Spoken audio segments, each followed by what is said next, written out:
చేరిన ప్రతి ఒక్కరికి, మరి పెద్దలు, వేదికను అలంకరించిన పెద్దలు, మరియు మన క్రీస్తు సంఘం దుబాయ్ సంఘ కాపర్ మరి పాస్టర్ విల్సన్ గారు, అలాగే ఈ చర్చ్ మెంబర్స్ అందరికీ కూడా పేరు పేరున వందనాలు. గుడ్ ఈవినింగ్ అండి. మరి ఈ దుబాయ్ ప్రాంతంలోనే ఉంటూ ఎంతో దూరం నుండి ఈరోజు ఎన్నో కొత్త విషయాల్ని తెలుసుకోవడానికి ఎంతో ఆసక్తిగా వచ్చిన మీ అందరికీ కూడా పేరు పేరున వందనాలు. ఈరోజు మనం మన ఈ సెమినార్లో, నెల రోజుల సెమినార్లో 3వ రోజులో ప్రవేశించాం. మరి ఇందాక మరి మన పాస్టర్ విల్సన్ గారు చెప్పినట్లుగా మొదటి రోజు సృష్టి క్రమం మనం అర్థం చేసుకున్నాం. దేవుడు ఎలా సృజించాడు, ఎలా చేశాడు, ఎలా కలుగు చేశాడు, ఎలా పుట్టించాడు, ఇవన్నీ చూసాం. తర్వాత రెండవ దినము ఏదేను తోట ఎక్కడుంది, ఏంటి, కథాకమామిషి అవన్నీ చూసుకున్నాం. తర్వాత మరి నోవాహు జలప్రలయం శాస్త్రబద్ధమా, శాస్త్రీయమా, అసలు నోవాహు జలప్రలయం జరిగిందా, లేకపోతే నోవాహు నౌక అనేది ఉందా లేదా, అవన్నీ చారిత్రక మరియు పురావస్తు ఆధారాలు నిన్నటి రోజున మనం చూడడం జరిగింది. మరి దానికి కొనసాగింపుగా ఈరోజు ప్రపంచ దేశాలకు మూల పురుషులు ఎవరు, ఎందుకు ఈరోజు ఈ టాపిక్ ఎందుకు వచ్చాం, ప్రపంచ దేశాలకు మూల పురుషులు ఎవరు అనే ఈ టాపిక్కి మనం ఎందుకు వచ్చామంటే, టేబుల్ ఆఫ్ నేషన్స్ అని బైబిల్ గ్రంథంలో ఒక చాప్టర్ ఉంటుంది. బైబిల్ గ్రంథంలో ఆదికాండము మరి 9వ అధ్యాయానికల్లా మనం వచ్చాం. నిన్న 9వ అధ్యాయంలో మరి జలప్రళయం అయిపోయిన తర్వాత ఆ జలమంతా మరి నేలమట్టం దాకా వచ్చేసిన తర్వాత, ఆరిన నేల వారికి కనపడిన తర్వాత మరి నోవాహు గారు తన 3 కుమారులు, 3 కోడళ్ళు మరియు తన సతీమణితో పాటు నౌకలో నుంచి బయటికి రావడం, మరి బలులు అర్పించడం, ఇవన్నీ మనం నిన్న చూసాం, నేర్చుకున్నాం. ఆ తర్వాత ఏం జరిగిందని మనం తెలుసుకోవాలంటే, బైబిల్ చదువుతున్నప్పుడు క్షుణ్ణంగా మొట్టమొదటిగా మనం ఆదికాండం 11వ అధ్యాయము చదవాలి. అది చదివిన తర్వాత దానికి కనెక్టింగ్గా 10వ అధ్యాయానికి రావాలి. ముందే 10వ అధ్యాయానికి వస్తే మనకు చాలా విషయాలు కనెక్షన్ దొరకదు మనకు, రైట్? సో కానీ ఈరోజు మనం ఏం చేద్దామంటే, బైబిల్ క్రమము ఎలాగైతే చాప్టర్ వైజ్ ఉందో ఆ చాప్టర్ వైజే వెళ్తూ 10వ అధ్యాయాన్నే మనం ఈరోజు క్షుణ్ణంగా పరీక్షిద్దాం. క్షుణ్ణంగా మనం, ఎందుకంటే పరిశీలనాత్మకంగా పరిశీలిస్తూ వస్తున్నాం కాబట్టి, బైబిల్ గ్రంథంలో చెప్పబడిన ఆదికాండం 10వ అధ్యాయంలో చెప్పబడిన నోవా కుమారులైన హాము, షేము, యాఫేతుల వంశావళులు, మరి వాళ్ళెవరు, వాళ్ళ ఏ ఏ దేశాలకి, ఏ ఏ జాతుల వాళ్ళకి వాళ్ళు మూల పురుషులు అనే విషయం ఈరోజు మనం నేర్చుకోబోతున్నాం. కానీ మీ అందరికీ నేను ఒక రిక్వెస్ట్ చేయాలనుకుంటున్నానంటే, మీ సెల్ ఫోన్స్ అన్ని ఆఫ్ చేసేసేయండి ప్లీజ్. ఇది చాలా ఇంపార్టెంట్ టాపిక్. మరి ఇది ఎంత ఇంపార్టెంట్ అంటే, ఇక నుంచి మనం బైబిల్ గ్రంథం చదువుతూ ముందుకు వెళ్తున్నప్పుడు మనకి ఇవే పేర్లు వస్తాయి. ఇవే పేర్లు మాటి మాటికి రిపీట్ అవుతుంటాయి. ఈరోజు మనం ఏవైతే పరిశీలించి చూడబోతున్నాము. సో వాళ్ళు ఎవరు, ఎక్కడ ఏరియా వాళ్ళు, వాళ్ళ ఏ జాతికి చెందినవారు, లేకపోతే వాళ్ళ మూల పురుషులు ఎవరు అనేది చాలా జాగ్రత్తగా అర్థం చేసుకుంటారని ఆశిస్తూ ముందుకెళ్తున్నాను. బిబ్లికల్ ఆర్కియాలజీ అనేది చాలా ఇంపార్టెంట్. ఈ బిబ్లికల్ ఆర్కియాలజీ అంటే బైబిల్ గ్రంథంలో చెప్పబడిన ఈ స్థలాలు, కోటలు, లేకపోతే సైన్యాలు, ఇవన్నీ ఏవైతే ఉన్నాయో తరువాత కాలంలో భూగర్భంలోకి వెళ్ళిపోయిన తర్వాత భూగర్భంలోంచి తవ్వి నిజంగా ఆ కోటలు ఉన్నాయా, ఆ ఊళ్ళు ఉన్నాయా, అక్కడ మరి మారణ హోమం ఏమైనా జరిగిందా, కత్తులు కటార్లు ఏమన్నా ఉన్నాయా, మరి మానవుడి స్కెలిటన్స్ వగేరా ఏమన్నా కనపడుతున్నాయా, ఇవన్నీ చూసే పని ఆర్కియాలజీ వాళ్ళు. కానీ బిబ్లికల్ ఆర్కియాలజీ అని ఇంకొక సబ్జెక్ట్ ఉంది మనకి. Biblical archaeology completely deals with the biblical places, బైబిల్లో చెప్పబడిన స్థలాలకి సంబంధించింది. అయితే విలియం ఫ్యాక్స్వెల్ ఆల్బ్రైట్ అనే వ్యక్తి ఒక భయంకరమైన నాస్తికుడు. అతను జర్మనీ దేశానికి చెందినవాడు. 20వ శతాబ్దంలో బైబిల్ తప్పు, బైబిల్లో చెప్పబడినవన్నీ కట్టుకథలు మాత్రమే, బైబిల్లో అసలు నిజాలు లేవు అని గుడ్డిగా నమ్మిన ఒక భయంకరమైన నాస్తికుడు.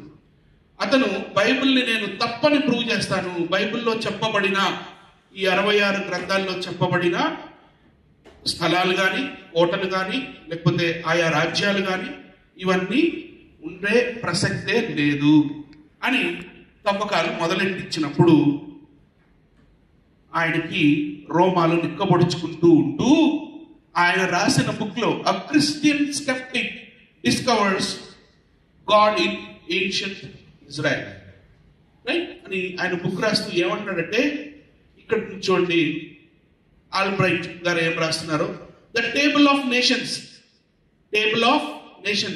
ఈరోజు మనం ఏదైతే దేశాల పట్టిక మనం చూడబోతున్నామో ఆ పట్టిక ఏదైతే ఆదికాండం 10వ అధ్యాయంలో ఉందో, according to Albright remains an astonishingly ఆశ్చర్యజనకంగా యాక్యురేట్ డాక్యుమెంట్, 100% యాక్యురేట్ అని చెప్పి అతను చేసేదేమీ లేక క్రైస్తవుడైపోయాడు. తర్వాత అలాంటి వ్యక్తే ఇతను ఆర్కియాలజిస్టే. ఇతని పేరు సర్ విలియం ర్యాంసే. మీరు వీళ్ళ పేర్లు రాసుకోవచ్చు, లేదా ప్రోగ్రామ్ అయిపోయిన తర్వాత, అంటే మన సెమినార్ అయిపోయిన తర్వాత పీడిఎఫ్ ఇస్తాను కాబట్టి మీకు టైం దొరికినప్పుడు, మీకు టైం దొరకదులేదు నాకు తెలుసు కాబట్టి రాసుకోండి. సర్ విలియం ర్యాంసే ఇతను సేమ్ భయంకరమైన నాస్తికుడు. తర్వాత ఇతను కూడా బైబిల్ తప్పు అని నేను ప్రూవ్ చేస్తానని ఇజ్రాయెల్లో ఆయన తవ్వకాలు మొదలెట్టినప్పుడు, తర్వాత గ్రీస్ దేశంలో కొన్ని ప్రదేశాలలో తవ్వకాలు మొదలుపెట్టినప్పుడు ఆయన ఏం చెప్పాడంటే, లాస్ట్ లో sir William Ramsay and atheist అంటే నాస్తికుడు, and the son of atheist, వాళ్ళ తండ్రి కూడా atheist, try to disprove the Bible. కానీ లాస్ట్ లో ఆయన ఏమి టెస్టిమోనీ ఇచ్చాడో చూడండి. లాస్ట్ లైన్ ఇక్కడ, ఫస్ట్ ఇక్కడ నుంచి చదువుతారు. Finally in one of his books, Ramsay shocked the entire intellectual world by declaring himself to be a Christian. ఇతను కూడా తవ్వకాలు చేసి ఆయా పురావస్తు ఆధారాలు చూసి ఇతను కూడా క్రైస్తవుడుగా అయిపోయి ఏమంటున్నాడు, the only conclusion we can reach is that the Bible is true. So పెద్ద శాస్త్రవేత్తలేం కానీ, మరి ఆర్కియాలజిస్టులు ఏం కానీ, న్యూమిస్మాటిక్స్ అంటే ద్రవ్యము, నాణాలు, వీటిని చెక్ చేసే వాళ్ళు ఏం కానీ, జియాలజిస్టులు ఏం కానీ, లేకపోతే జియోగ్రఫిస్టులు ఏం కానీ, ఇంకా చాలా రకాలు ఉన్నారు. వీళ్ళందరూ కూడా భాషా శాస్త్రవేత్తలేం కానీ వీళ్ళు బైబిల్ని డిసప్రూవ్ చేయలేకపోయారు. నెక్స్ట్, నిన్న మనం చూసినట్టుగా నోవాహు గారి జలప్రళయం ఒక్కసారి మనం గుర్తు తెచ్చుకుందాం. తరువాత ఏం జరిగింది? ఆదికాండం 7వ అధ్యాయం 21, 22 ప్రకారంగా 8 మంది అందులో ఉన్నారు. తర్వాత ఇది కూడా నిన్న మనం చూసాం, ఆల్టర్, బలిపీఠము. తర్వాత మొట్టమొదటి ప్రశ్న మనకు రావాల్సింది ఏంటంటే, నోవాహు జ్యేష్ఠ కుమారుడు ఎవరు అని మనకి డౌట్ వచ్చినప్పుడు, మన నోవాహు అనే క్యారెక్టర్ మనకి బైబిల్లోనే ఉన్నాడు కాబట్టి బైబిల్ని అడుగుదాం. రైట్, ఏం చెప్తుంది బైబిల్ చూద్దాం. మరియు ఆదికాండం 10వ అధ్యాయము 21వ వచనం ఏం చెప్తుందంటే, మరియు ఏబేరు యొక్క కుమారులందరికీ పితరుడును పెద్దవాడైన యాఫెతు. రైట్, పెద్ద కుమారుడు ఎవరండి? యాఫెత్. మరి సెకండ్ క్వశ్చన్, రెండవ ప్రశ్న, నోవాహు చిన్న కుమారుడు ఎవరు? ఎందుకంటే చిన్న కుమారుడు ఎవరో తెలుసుకుంటే మధ్యలో వాడు ఎవరో తెలిసిపోతాడుగా కదా. చిన్న కుమారుడు ఎవరో కూడా చూద్దాం. చిన్న కుమారుడు ఎవరో తెలుసుకోవాలంటే ఆదికాండం 9వ అధ్యాయము 22, 24 మధ్యలో ఈ 3 వచనాలు మనం చూడాలి. అక్కడ ఏం జరిగిందంటే, అప్పుడు కానానుకు తండ్రి అయిన హాము తన తండ్రి వస్త్రహీనుడై ఉండుట చూచి బయటనున్న తన 2 సహోదరులకు ఆ సంగతి తెలిపాడు. రైట్? అప్పుడు షేమును యాఫేతును వస్త్రం ఒకటి తీసుకొని తమ 2 భుజముల మీద వేసుకొని వెనుకకు నడిచి వెళ్ళి తమ తండ్రి దిశములను కప్పిరి. వారి ముఖములు వెనుక తట్టు ఉండుట వలన తమ తండ్రి దిశములను ఎవరెవరు చూడలేదు? పెద్ద కుమారుడైన యాఫెతు మరియు షేము చూడలే. కానీ 24వ వచనం ఏం చెప్తుంది? అప్పుడు నోవాహు మత్తు నుండి మేలుకొని తన చిన్న కుమారుడు చేసిన దానిని, ఇప్పుడు చిన్న కుమారుడు ఎవరండి? హామ్. సో యాఫెత్ పెద్ద కొడుకు, మధ్యలో పుట్టిన కుమారుడు షేము, మరి కనిష్ట చిన్న కొడుకు హామ్. ఇక్కడ దాకా మనకి అర్థమైంది. నెక్స్ట్ ఆదికాండం 7వ అధ్యాయం 13వ వచనంలో, ఆ దినమందే నోవాహు కుమారును హామును షేమును యాఫెతును నోవాహు భార్యలు వారితో కూడా అతని 3 కొడుకులు ఆ ఓడలో ప్రవేశించారని నిన్న మనం చదువుకున్నాం. ఎంతమంది ప్రవేశించారో అంతమందే బయటకు వస్తారుగా, అంతమందే తప్పకుండా బయటకు వచ్చారు. ఆదికాండం 9వ అధ్యాయము 19వ వచనం ఒక బోల్డ్ స్టేట్మెంట్ ఇచ్చింది. బోల్డ్ స్టేట్మెంట్. ఇవన్నీ మీరు ఎన్నోసార్లు చదువుంటారు, కానీ ఇది ఎంత బోల్డ్ స్టేట్మెంట్ అంటే మొత్తం ప్రపంచాన్ని ఊపేసే బోల్డ్ స్టేట్మెంట్ ఇది. ఈ 3 నోవాహు కుమారుడు ఎవరు? జాఫెతు, షేము, హాము.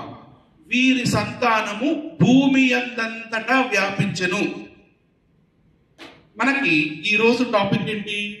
ప్రపంచ మానవాళికి మూల పురుషులు ఎవరు? మూల పురుషులు అంటే బైబిల్ మనకి సమాధానం చెప్తుంది, యాఫెతు, షేము, హాము అని. మరి ఇది కరెక్టా కాదా పరిశీలిద్దామా వద్దా?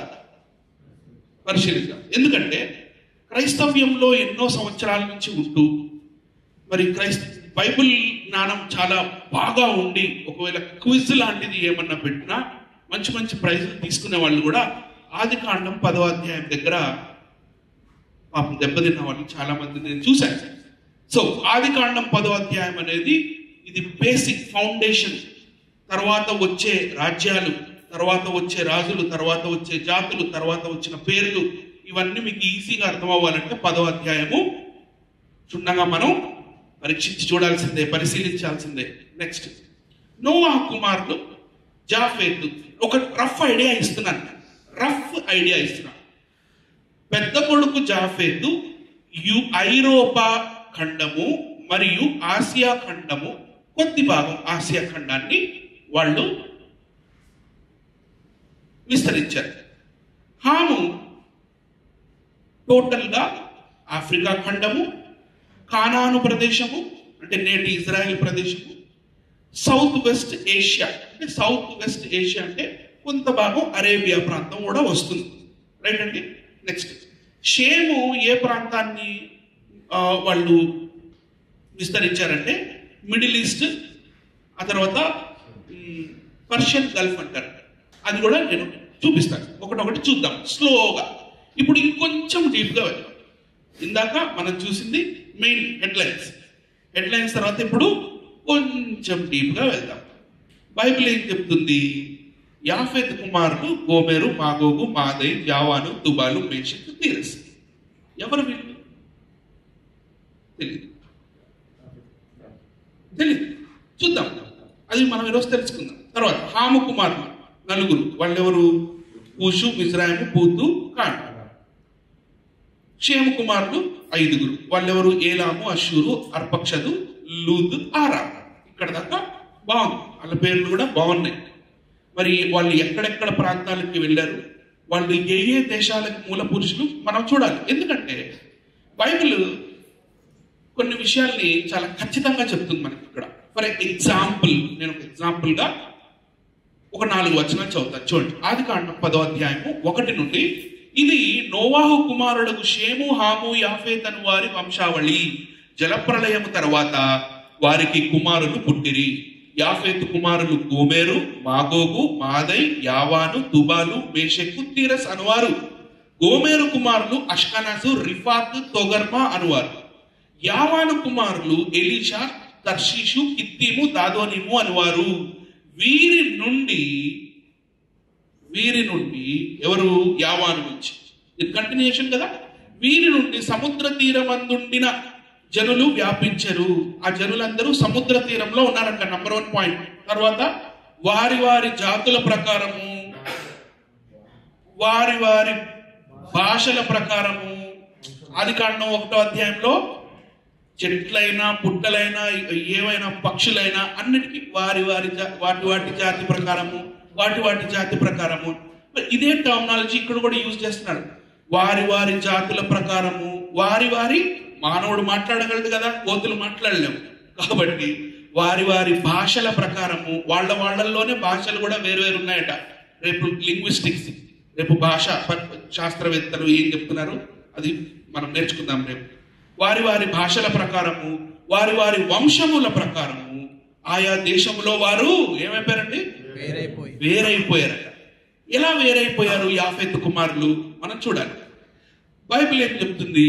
11వ అధ్యాయంలో వాళ్ళు షీనారు ప్రాంతంలో ఇటుకల్ని తయారు చేసుకొని ఆ ఇటుకల్ని కాల్చి అక్కడ దొరికిన మట్టి కీలుతో, అంటే డాంబర్, నిన్న తెలుసుకున్నాం కదా, తార్, హీబ్రూ భాషలో హెమెర్ అంటారు. హెమెర్ అంటే చమురు అని. చమురు అంటే డాంబర్, అది బ్లాక్ కలర్ లో వస్తుంది. దాంతో వాళ్ళు బాబేలు గోపురాన్ని కట్టుకోవడానికి ట్రై చేస్తున్నప్పుడు భాషలు తారుమారైనప్పుడు ఆ తర్వాత వాళ్ళు విడిపోయారు. అంతే కదా. ఆ తర్వాత విడిపోయినప్పుడు ఏం జరిగిందో చూసే ముందు యాఫెతు కుమారులు ఎవరెవరో మనం ఒక క్లియర్ పిక్చర్ చూద్దాం. చాలా క్లియర్ గా అర్థం చేసుకోండి. యాఫెతుకి కుమారుడు గోమెరుకు 3 అండి. మరి మాగోగుకి ఎంతమందో చెప్పలా. ఎందుకంటే ఆదికాండం 10వ అధ్యాయం రాసేసరికి మాగోగులుగానే ఉన్నారు. వాళ్ళు ఇంకా విస్తరించలా, వాళ్ళు రాజ్యాలుగా మారలా. రైట్. తర్వాత కాలంలో ఈ మాగోగులతో మనకి రాబోయే రోజుల్లో చాలా చాలా పని ఉంటుంది, గుర్తుంచుకోండి. తర్వాత మాదై, ఈ మాదై కూడా చాలా ఇంపార్టెంట్. ఈ మాదై ఎవరో కూడా రాబోయే రోజుల్లో, అంటే ఈరోజు కూడా చెప్తాను అనుకోండి, రాబోయే రోజుల్లో కూడా చాలా పని ఉంటుంది. తర్వాత యావాను కొడుకులు 4 ఎలీషా, తర్షీషు, కిత్తీము, దాదోనిము. తర్వాత తుబాలు, మెషక్, తిరస్. వీళ్ళందరూ కూడా ఎక్కడెక్కడ ఉండేవాళ్ళు అంటే బైబిల్ మనకు ఒక సూచన ఏమిచ్చింది? సముద్ర తీర ప్రాంతానికి చెందినవారు. అంతకన్నా ముందు షీనారు ప్రాంతం నుండి బయలుదేరి వీళ్ళు యాఫెతు సంతతి వారు యామ్నాయ సంస్కృతి, ఈ యామ్నాయ సంస్కృతి అనేది ఇది మృత సముద్రము, నల్ల సముద్రము, ఇది కాస్పియన్ సముద్రం, కాస్పియన్ సీ. ఇక్కడ ఈ ఏరియాలో అరరాత్ పర్వతాలు, కింద షీనార్ నుండి వీళ్ళు బయలుదేరి ఇలా యామ్నాయ కల్చర్లో వీళ్ళు ఉన్నారు. వీళ్ళని ఆ టైంలో ఆదిమ ప్రోటో ఇండో యూరోపియన్స్ అని అన్నారు. ఈ ప్రోటో ఇండో యూరోపియన్స్ అంటే యావాను కుమారులు అందరూ కూడా ఐరోపా ఖండానికి చెందినవారు. మరి బైబిల్ ఏం చెప్తుంది? వాళ్ళు వేరవ్వాల్సిందే. ఈ యామ్నాయ కల్చర్లో ఉండి రకరకాలుగా వాళ్ళు ప్రోటో ఇండో యూరోపియన్, కెల్టిక్స్ గా, సింగిల్ గ్రేవ్ కల్చర్, కెల్టిక్, ఇలా రకరకాలుగా స్లావిక్, బాల్టిక్, గ్రీక్స్, తర్వాత రకరకాలుగా వీళ్ళు ఎలా మారారో ముందు చూద్దాం. ఇది యాఫెతు కుమారులు గోమెరు, మాగోగు, మాదై, యావాను, తుబాల్, మెషక్, తిరస్. 7. మరి 7 యారోస్ ఉండాలి. 1 2 3 4 5 6 and 7th one. బైబిల్ ఏం చెప్తుంది? హిస్టారియన్స్ ఏం చెప్తున్నారు? అది కూడా ఒకసారి ముందుకి చూసేద్దాం. జాఫెటిక్ పీపుల్ బికేమ్ ఇండో యూరోపియన్స్. ఇందాక మనం అది చూసాం. అంటే ఆదిమ యూరోపియన్లు. ఇప్పుడు ఉన్న వాళ్ళు కొంచెం సంకరం అయింది కాబట్టి నేను ఆదిమ యూరోపియన్ల గురించి మాట్లాడుతున్నాను. ఈ ఏరియాలో నుంచి కొందరు పైకి వెళ్ళారు, ఇక్కడ ఏ పేరు వాళ్ళు ఉంటారు అవన్నీ కూడా ముందు ముందు చెప్తాను. ఈ యామ్నాయ కల్చర్ నుంచి వీళ్ళు ఇలా విస్తరించారు. ఇప్పుడు చాలా క్లియర్గా మీకు కనపడుతుందా సార్? కనపడుతుందా? ఇది నోవాహు గారి నౌక ఆగిన స్థలం. ఇక్కడ నుండి యామ్నాయ కల్చర్కి వెళ్ళారు. యామ్నాయ కల్చర్ నుంచి స్ప్లిట్ అయిపోయి గోమేరు అంటే ఫ్రాన్స్ రాసుకోవచ్చు. గోమేరు అంటే ఫ్రాన్స్. నేను ముందు ముందు కూడా ఇంకా చార్ట్ పెట్టాను, మీకు ఇంకా ఈజీ ఉంటుంది. గోమేరు అంటే నేటి ఫ్రాన్స్ దేశము.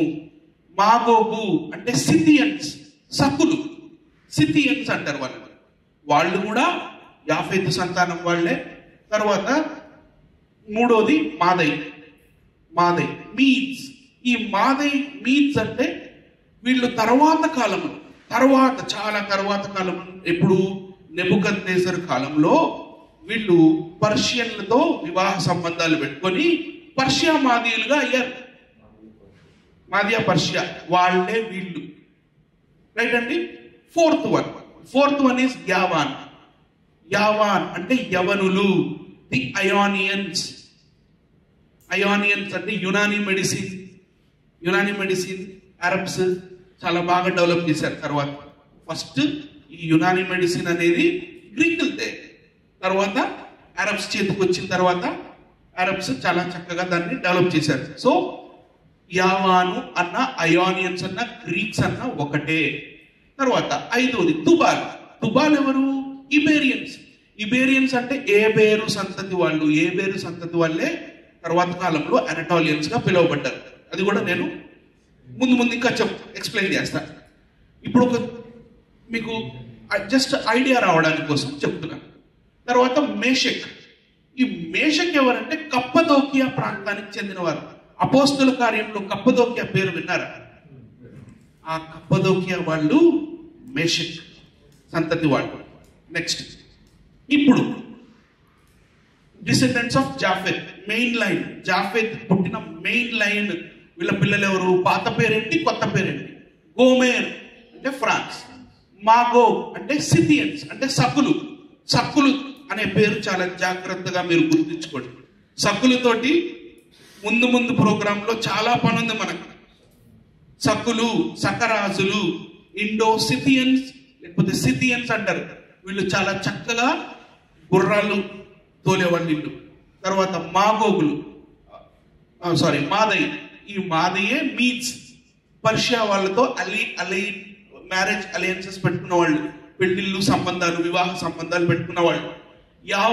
యావాన్ అంటే కంప్లీట్ గ్రీస్ దేశం. తర్వాత తుబాల్ అంటే ఇబేరియన్స్. ఏ పేరు అని ఇందాక చదివాం కదా మనం. ఏ పేరు? తండ్రి అయిన యాఫేతు, నోవాహు పెద్ద కుమారుడైన యాఫేతు. సో ఈ తుబాలే ఏ పేరుని అనటోలియన్స్ అని కూడా అంటారు.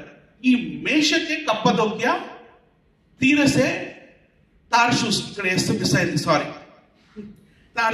తార్షూస్ పేరు ఎప్పుడన్నా విన్నారా? రైట్. ఇప్పుడు మెల్లిమెల్లిగా మనకి ఒక ఐడియా వస్తుంది. ఇంకొంచెం ముందుకెళ్తే యెహెజ్కేలు గ్రంథంలో 27వ అధ్యాయంలో మనకి 13-15 వచనాల్లో ఒక మాట రాసి ఉంటుంది. గ్రేకీయులను మూల భాషలో యావాను అని ఉంటుంది, హెబ్రూలో, రైట్. గ్రేకీయులను, తుబాలు వారును, మేషేకు వారును నీలో వర్తక వ్యాపారము చేయుచు నరులను, ఇత్తడి వస్తువులను ఇచ్చి నీ సరుకులు కొనుక్కుందురు. తోగర్మా వారు, మనం చదివిన పేర్లు ఇవన్నీ. తోగర్మా వారు గుర్రములను, యుద్ధాశ్వములను, కంచరగాడిదలను ఇచ్చి నీ సరుకులు కొనుక్కుందురు. అంటే తరువాత కాలంలో వ్యాపార వర్తకాలు చేసుకునే వారుగా వీళ్ళు మెల్లిమెల్లిగా ఎదుగుతూ అలెగ్జాండర్ కాలానికి ప్రపంచాన్ని లాగున వీళ్ళు డెవలప్ అయ్యారనమాట. దాదాను వారును నీతో వర్తక వ్యాపారం చేయుదురు. ఇది ఇంపార్టెంట్, చాలా ద్వీపముల వర్తకములు నీ వశముననున్నవి. అంటే ఇది తూరు దేశానికి చెప్తూ వచ్చిన ఈ ప్రవచనం అనమాట. దాంట్లో ఉన్న వర్డ్ వర్తకులు దంతమును, కోవిదారు, ప్రాణును ఇచ్చి నీ సరుకులు కొనుక్కుందరు. అంటే how they use to trade అనేవి, అంటే ఈ పేర్లన్నీ బైబిల్లో ముందు ముందు కాలంలో కూడా ఎలా మనకి యూస్ఫుల్ అవుతాయో ఒక ఎగ్జాంపుల్గా చూపిస్తూ ముందుకెళ్ళిపోదాం. ఇక్కడ నుంచి అన్ని మ్యాప్స్ ఉంటాయి, రైట్? ఎందుకంటే మ్యాప్స్ ప్రకారంగా మనం అర్థం చేసుకుంటే మనకు చాలా ఈజీ అవుతుంది. తార్షీష్,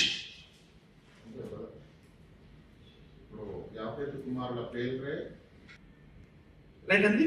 వీళ్ళంతా వాళ్ళ ఫ్రాన్స్ దేశం అయింది, మాగోగు, సిథియన్స్ కూడా మంచి రాజ్యాలు వేలారు. మన భారతదేశంలో పుష్యమిత్ర శుంగుడితో యుద్ధాలు చేశారు సక్కులు.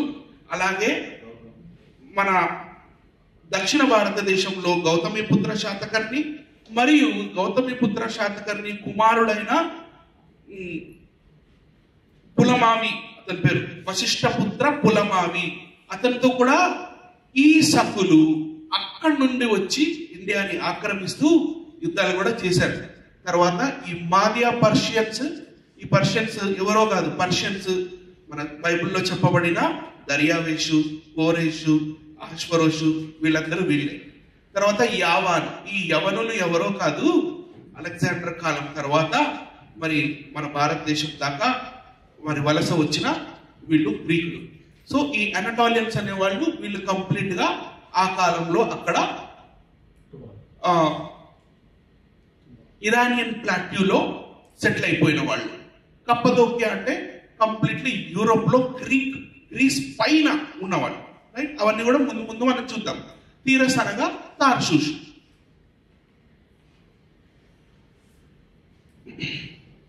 ఇక్కడ మీకు తీరస్ కనపడుతుందండి, తీరస్. యావాన్ కనపడుతుందండి. తర్వాత గోమెర్, మాగోగ్, మెషక్, రిఫాత్, తుబాల్, తోగర్మా. ఈ మాదై వాళ్ళు ఇక్కడ ఉండేవాళ్ళు తర్వాత కాలంలో ఇక్కడ నుండి ఈ ప్రదేశానికి వచ్చి సెటిల్ అయ్యారు. ఆ తర్వాత చూద్దాం, రైట్ అండి? ఇక్కడ దాకా మీకు ఐడియా వచ్చింది కదా. నెక్స్ట్ గ్రీకులు బేసికల్లీ వాళ్ళు సముద్ర తీర ప్రాంతాల్లో ఉండేవాళ్ళు. వాళ్ళు మంచి నావికులు. వాళ్ళు ఎంత మంచి నావికులు అంటే ఒకసారి ఎవరైనా సరే 1వ రాజుల గ్రంథం 10వ అధ్యాయం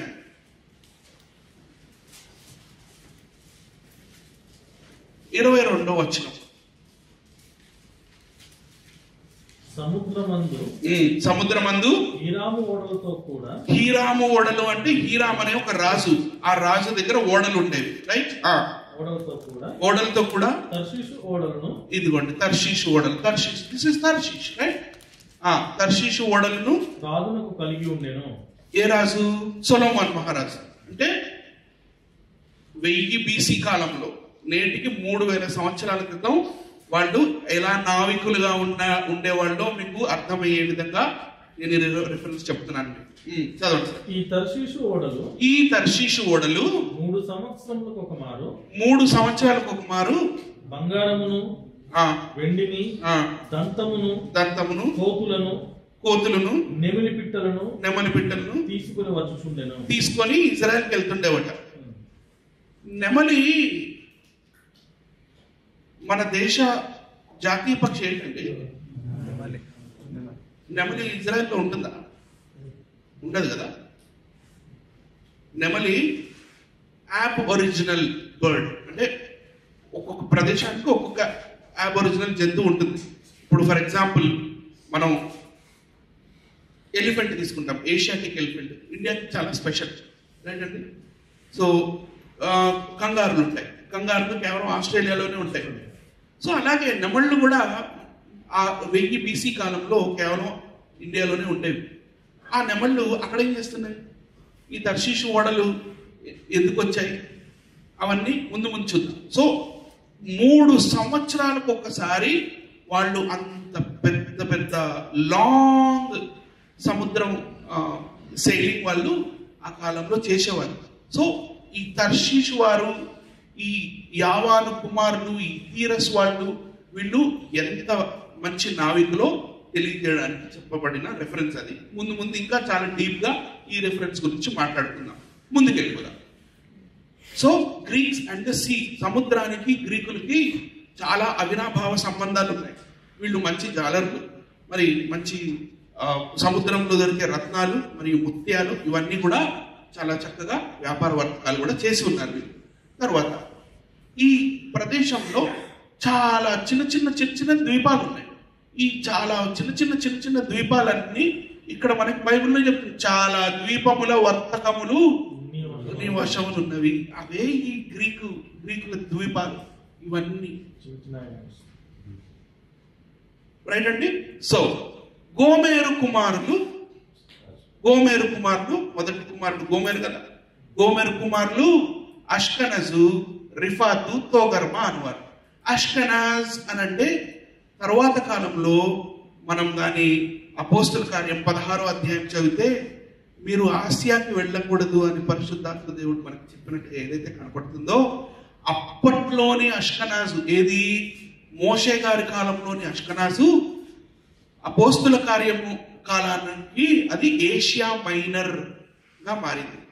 తర్వాత తోగర్మ, అష్కనాజు, రిఫాత్ అని అంటే ఏంటి? రిఫాత్ ఇక్కడ మనకి దొరకట్లేదు. దీని గురించి కూడా మనం పరిశీలన చేద్దాం. తోగర్మ ఇక్కడ మనకు కనపడుతుంది. రైట్. ఇదేమో అయితే నేటికి 2000 సంవత్సరాల క్రితం ఫ్లావియస్ జోసఫస్ అనే ఒక వ్యక్తి మొట్టమొదటిసారిగా బైబిల్ చరిత్ర మొత్తం ఎక్కడెక్కడ ఏమేమి జరిగిందని ఆయన ఒక పుస్తకం రాశాడు. దాని పేరు antiquities of the juice.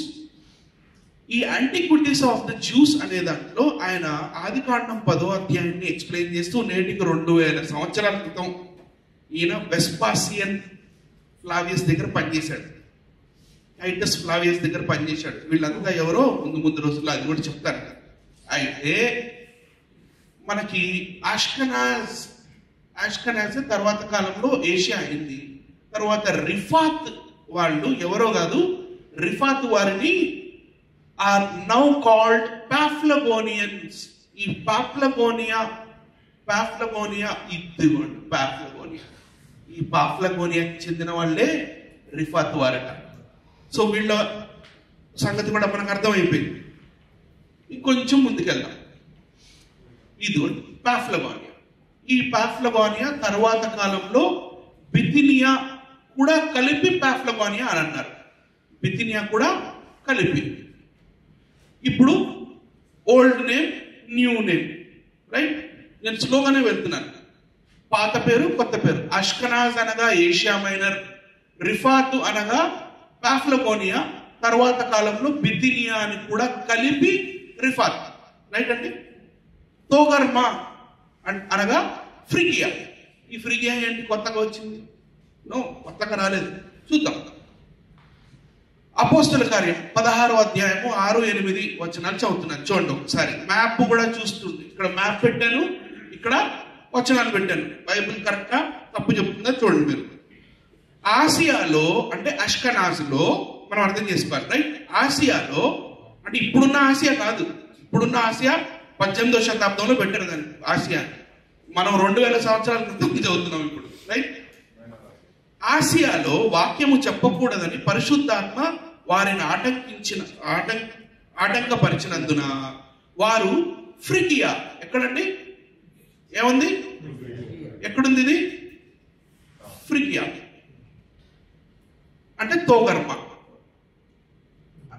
Connect అవుతుందా? రైట్. వారు ఫ్రిగియా, గలతియా ప్రదేశముల ద్వారా, అంటే వాళ్ళు ఎలా వచ్చారు? ఇట్లా వస్తూ ఫ్రిగియాకి వచ్చారు. ఈ ఏరియాలో అష్కనాజ్ కదా, ఈ ఏరియాకి వెళ్ళొద్దన్నారు కాబట్టి ఇటు నుంచి గలతియాకి వెళ్ళారు. గలతియాకి వెళ్ళి ఇటు నుంచి మిసియాకి వచ్చారు. అదే చెప్తుంది. మిసియా దగ్గరకు వచ్చి బిథినియా, అంటే బిథినియా ఇందాక మనం పాఫ్లగోనియా అని బిథినియాతో కలిపేశారు కదా తర్వాత కాలంలో, అదే చెప్తున్నాడు బిథినియా. ఇది కూడా బిథినియా. రైట్. బిథూనియాకు వెళ్ళుటకు ప్రయత్నం చేశారు. కానీ యేసు యొక్క ఆత్మ వారిని వెళ్ళనీయలేదు. అంతట వారు ముసియాను దాటిపోయి త్రోయకు వెళ్ళారు. అంటే త్రేస్కి వెళ్ళారు. ఇక్కడ త్రో ఇక్కడికి వెళ్ళారు చెప్తుంది. రైట్. ఇదంతా కొత్త నిబంధన. పాత నిబంధన కాలంలో వాళ్ళ మూల పురుషుల గురించి, వాళ్ళ స్థలాల గురించి, మరి వారి వారి భాషల గురించి చెప్పింది బైబిల్. కొత్త నిబంధనకు వచ్చేసరికి వాళ్ళ దగ్గర మరి పౌలు గారు ఎలా వెళ్ళారు, సెకండ్ జర్నీలో రైట్ ఎలా వెళ్ళారు ఏంటి మనకు బైబిల్ క్లియర్గా చెప్తుంది. అందుకే ఆదికాండం 10వ అధ్యాయం చాలా ఇంపార్టెంట్ అని నేను చెప్పాను. నెక్స్ట్, ఎందుకు వీళ్ళు వెళ్ళారు? పౌలు ఏం పని పౌలుకి? అవసరమా? ప్రవచనం ఒకటి ఉండిపోయింది.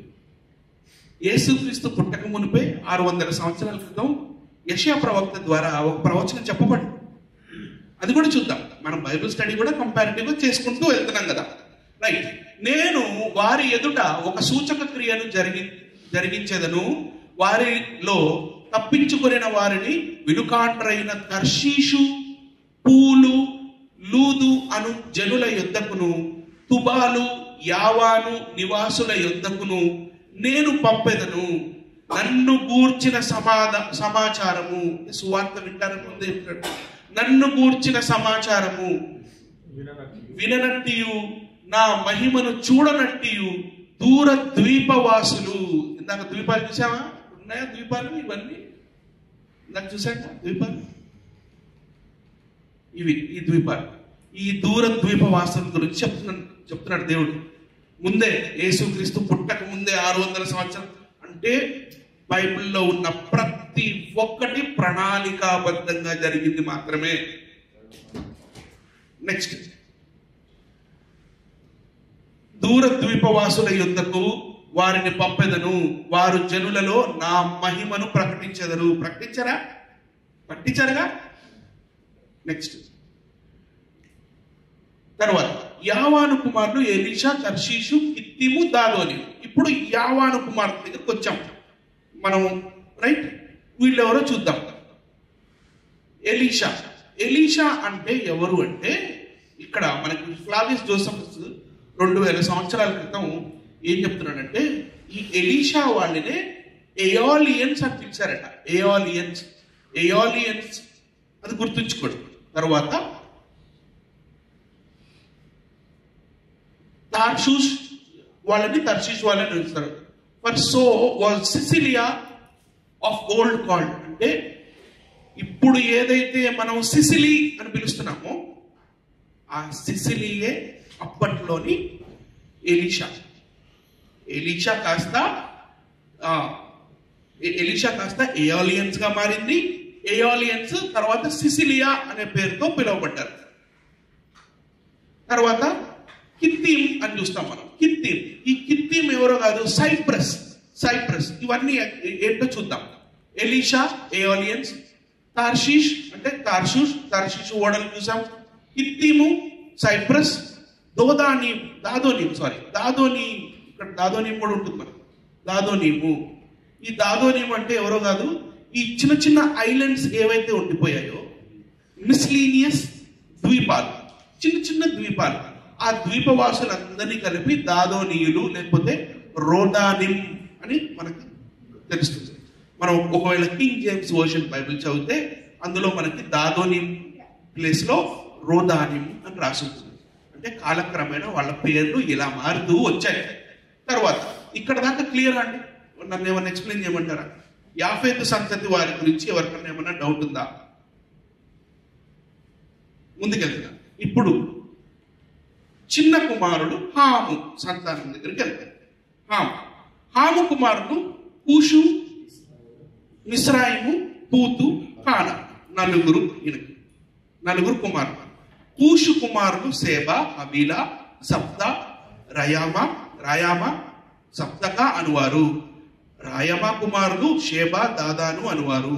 కూషు నిమ్రోదును కనెను, అతడు భూమి మీద పరాక్రమశాలి అయి ఉండుటకు ఆరంభించాడు. కూషు నిమ్రోదును కనెను అంటే కూషు డైరెక్ట్ గా నిమ్రోదును కనల, ఆయన వంశావళిలో ఉన్నాడు ఆయన. రైట్. కొంత టైం గ్యాప్ ఉంది అక్కడ.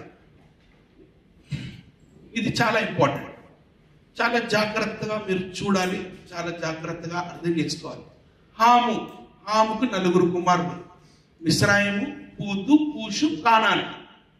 ఈ కానాను చాలా ఇంట్రెస్టింగ్ గా ఉంది కదా పేరు.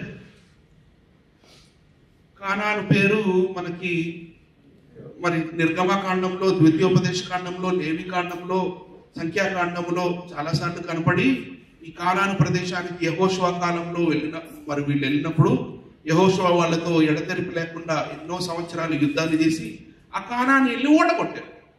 రైట్. మరి ఈ కానానీయులు ఎవరు అనంటే చూద్దాం, డైరెక్ట్ గా మనం వచనాల్లోకి వెళ్దాం.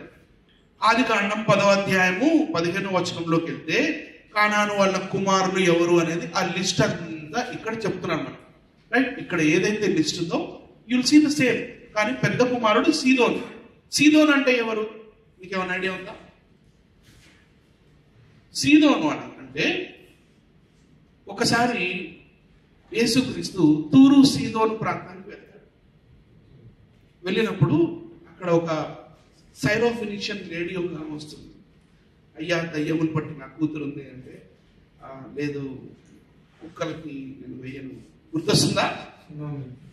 సో ఆ సీదోను వారి మూల పురుషుడు ఈ కానాను యొక్క పెద్ద కుమారుడే సీదోను. ఇంకా మెల్లిగా స్లోగా ముందుకెళ్దాం. కానానీయుల సరిహద్దు, బైబిల్ మనకి సరిహద్దులు కూడా చెప్తుంది. వాళ్ళ సరిహద్దులు ఏంటో. కానానీయుల సరిహద్దు సీదోను నుండి సీదోను నుండి గెరారు వరకు వెళ్ళు మార్గములలో గాజా వరకును, సొదొమ గొమొరా, అద్మా సెబోయిములకు వెళ్ళు మార్గములో లాషా వరకును ఉన్నది. వీరు తమ తమ వంశముల ప్రకారము, తమ తమ భాషల ప్రకారము, తమ తమ దేశములను బట్టి, జాతులను బట్టి హాము కుమారులు.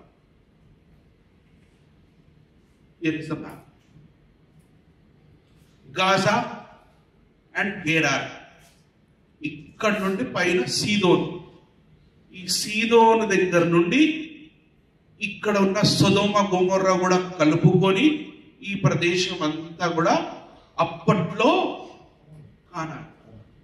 బైబిల్ మనకి మ్యాప్ ఇచ్చింది, చెప్పిందా? బైబిల్ మ్యాప్ ఇచ్చింది కదా. సో మనకి గాజా, గెరార్ ఈ మార్గం దగ్గర నుండి ఈ కోస్టల్ ఏరియా ఇదంతా కూడా అప్పట్లో కానాను.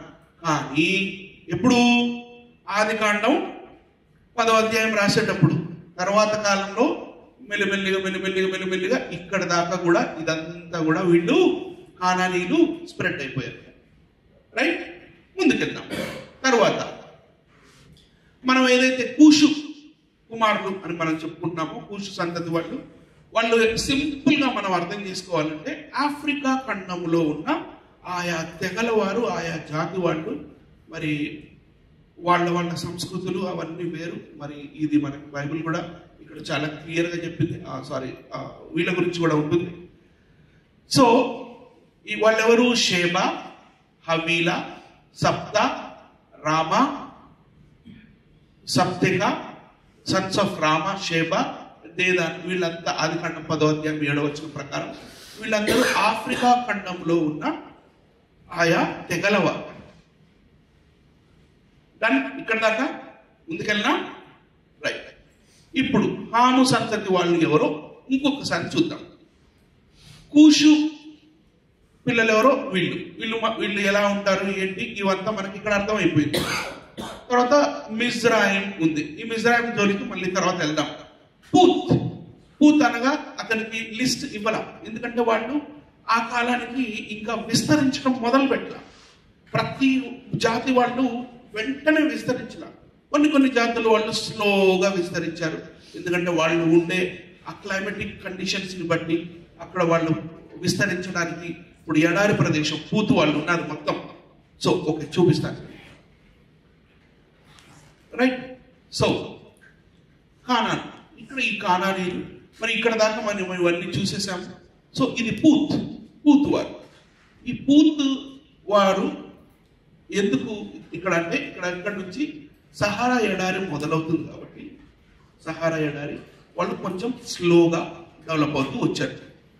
తర్వాత ఈ కానాను వాళ్ళ గురించి మనం ఇప్పుడే నేర్చుకున్నాం. నెక్స్ట్ మనం నేర్చుకోవాల్సింది మిస్రాయిం అంటే ఎవరు. మిస్రాయిం అంటే ఎవరు?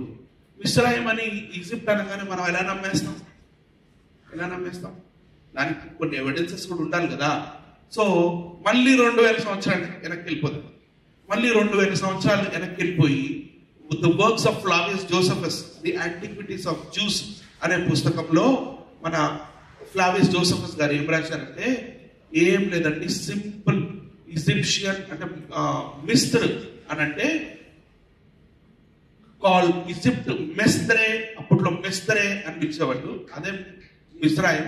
అండ్ ద ఈజిప్షియన్ మెస్త్రియన్స్ Put was also the founder of Libya దేశానికి చెందిన వారు పూత్ వారట, right? There is also a river in the city of Moors. So మనకి మిస్రాయిం అనగా ఈజిప్షియన్స్ అని, పూత్ అనగా లిబియా దేశానికి చెందిన వారని ఇక్కడ దాకా మీకు అర్థమైపోవాలి, రైట్? సో ఆ తర్వాత but the name it has now has been changed, given it from one of the sons of Mizraim. ఈ మిస్రాయిమే